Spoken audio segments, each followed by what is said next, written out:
Guru, Namaskaram.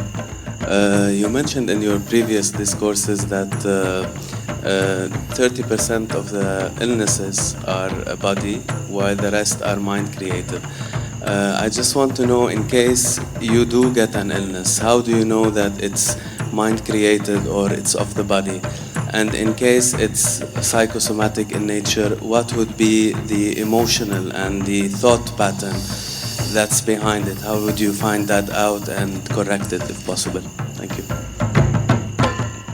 Suppose your right hand gets up and does funny things and smashes you, pokes your eyes, do you have an ailment or no? Yes, isn't it? For sure you have. That's exactly what your mind is doing, isn't it? It gets up, pops around, hurts you, pokes you, makes you cry, makes you suffer. Do you have an ailment or no? If your hand started poking at you, hitting you, beating you up, definitely you are sick, isn't it? Yes.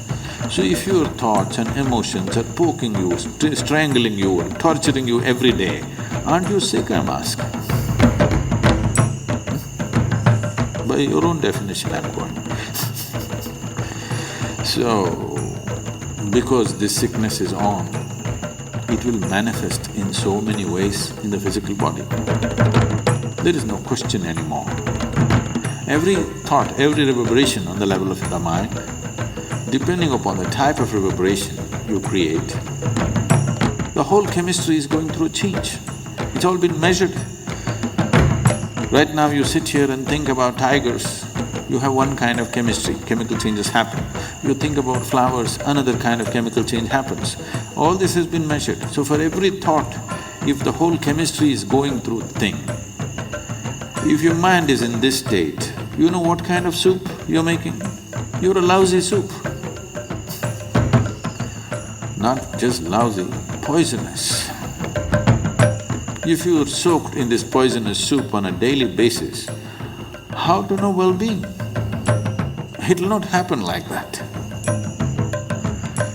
We don't have so much control today in the world as to what we eat, what we drink, what we breathe. All of it is somewhat poisoned. Modern societies have started treating disease, ailment as a natural process, which is a serious mistake.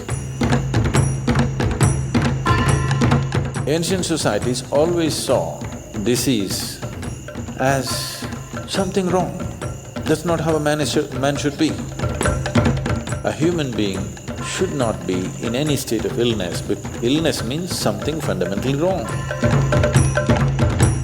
But modern societies have started treating this as normal because there's an industry which thrives on you, very major industry.